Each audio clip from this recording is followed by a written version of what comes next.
अगला जो एक आप मुद्दा मैं लेकर आने वाला हूं, अगला जो आरोप आपके ऊपर है महाराज जी, ये तो बहुत ज्यादा वायरल है, काफी लोग इस बारे में बात करते हैं। मुझे भी काफी मैसेज आए जब मैंने कहा कि आज अनिरुद्धाचार्य जी से मेरा यहाँ पर थोड़ा सवाल जवाब का सिलसिला है। एप्पल का आईफोन दुनिया भर में इस्तेमाल होता है, लेकिन सवाल है कि ये नाम कहां से आया। अनिरुद्धाचार्य महाराज ने इसका भी एक जवाब दिया है, पहले वो आपको सुनाते हैं उनका जवाब। संत हुए हैं हमारे भारत में बड़े दिव्य, नीम करोली वाले बाबा जी। उनके पास एक शिष्य आया अमेरिका का। उसने बोला, गुरुजी हम कोई फैक्ट्री डालना चाहते हैं, बताओ क्या उसका नाम हो और क्या। तो महाराज जी के पास वहां एक एप्पल रखा हुआ था, सेब। तो महाराज जी ने सेब को खाया और खा के चेले को पकड़ा दिया, ये रहा तेरी फैक्ट्री का सैंपल।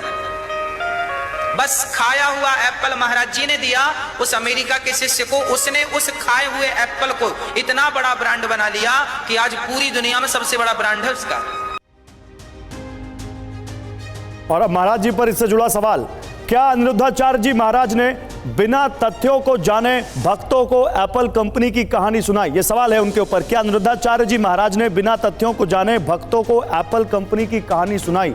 महाराज जी ये आपके बाद में कैसे आया, कहां से आपने ये तथ्य जाना कि स्टीव जॉब्स को नीम करोली बाबा ने खाया हुआ एप्पल दिया था? एप्पल बनाने वाले जो मालिक हैं, जो भी हैं, वो नीम करोली आश्रम आए थे कि नहीं, पहले आप ये बताइए। जी आए थे, मिले थे। उनकी संतों के प्रति बड़ी श्रद्धा थी। किससे मिले थे? नीम करोली वाले बाबा जी से, महाराज जी से नहीं मिले थे। आप सर्च कीजिए, आप स्टडी कीजिए इसको, आपको पता लगेगा कि जब वो परेशान होते थे, जब वो उदास होते थे, जब उनकी कंपनी घाटे में जाती थी, तो वो नीम करोली आश्रम जरूर आते थे। नहीं, मैं इस बात से इनकार नहीं कर रहा, मैं आपको एक तथ्य दिखाता हूँ। नीम करोली बाबा के आश्रम स्टीव जॉब्स आए थे, जरा दिखाइए यहाँ पर आए। लेकिन जब वो आए थे तब क्या नीम करोली बाबा थे?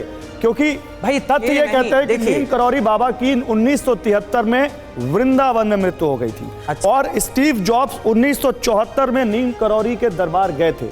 तो जब नीम करोली बाबा जिंदा ही नहीं थे अनिरुद्धाचार्य जी, तो उन्होंने मुलाकात कब कर ली और अपना खाया हुआ एप्पल या सेब कब उनको दे दिया? जो मैंने सुना था, उस सुनने में ये शायद हो सकता है कि ये गलत हो, पर ये बात तो थी कि वो आते थे और आश्रम में। चलो देखिए, जरूरी नहीं है कि संत हों, संतों का स्थान उनके ना रहने पर भी वो स्थान शक्तियों से परिपूर्ण होता है। और वो वहां आए, बात मायने रखती है कि वो वहां आए। संत जी से भेंट हुई नहीं हुई वो अलग मुद्दा हो सकता है। वो मैंने जो सुना था, सुनाने वाले ने मेरे को गलत सुना दिया हो। तो मुझे मेरे एक जानने वाले ने ये सवाल पूछा है कि आपको ये तथ्य कौन बनाकर देता है? क्या आपको लगता है कि आपको गलत तथ्य दिए जा रहे हैं? देखिए, या आप कहां से प्रेरणा, ये तथ्य कहां से लाते हैं आप? हो सकता है कि बात सुनी, ये इतना तो सत्य है कि वो आते थे आश्रम, आप भी मान रहे हैं जी। अब इसके बाद वो मिलना हुआ नहीं मिलना हुआ, वो बात किसी ने बताई, हमने सुनी। शायद हमें उद्देश्य ये नहीं था कि उन्होंने एप्पल खा के दिया, उद्देश्य ये था, समाज को समझाना ये था कि दुनिया के सबसे बड़े ब्रांड का व्यक्ति, दुनिया का सबसे अमीर व्यक्ति भी संतों के चरणों में आकर बैठ करके संतों से सीख लेता है। तो आप भी अपने बच्चों को संतों के पास भेजा करो, ये उद्देश्य है, समझाना। ये एक बात कहना चाहता हूँ, ये अच्छी बात है, इस बात में पॉजिटिविटी है कि इन्होंने इस बात को माना कि इन्होंने कहीं से कुछ ज्ञान गलत ले लिया और वो गलत ज्ञान था, तो वो उस बात को मानते हैं। और मैं चाहता हूँ एक बार इनके लिए इसलिए जोरदार तालियां होनी चाहिए अनिरुद्धाचार्य महाराज जी के लिए।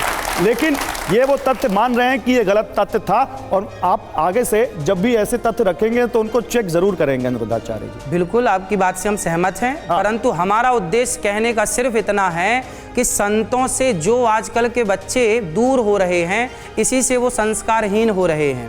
यदि वो संतों से जुड़ते तो संस्कार जरूर पाते।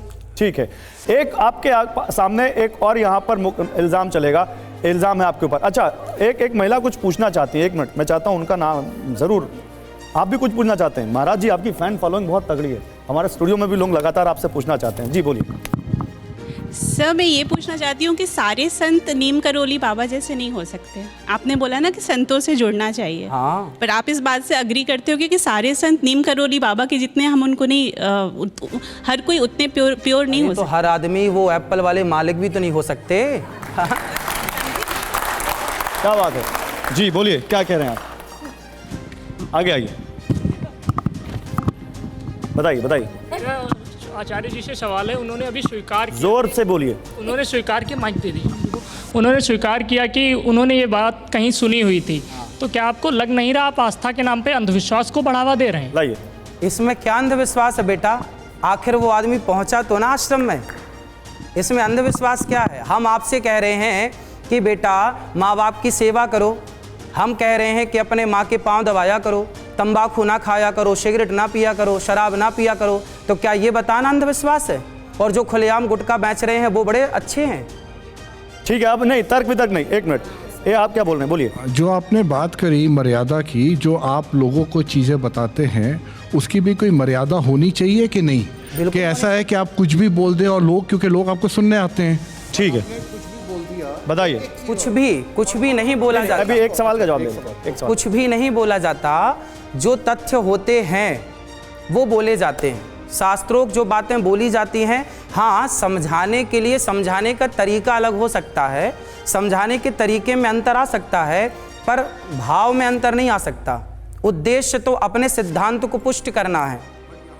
ठीक है, आपने नहीं, अभी इस पर बात करेंगे। वो गए तो थे। नहीं स्टीव, जो अभी बहस मत करिए आपस में, आपने सवाल पूछ लिया, उन्होंने जवाब दे दिया, क्योंकि बहुत सारे अभी ऐसे हम एक मुद्दे पर अटक जाएंगे तो बहुत सारे अभी जो दूसरे आरोप हैं वो रह जाएंगे, और इन्होंने मान लिया कि वो तथ्य गलत थे, इसलिए मुझे लगता है बात वहीं पे खत्म करनी चाहिए।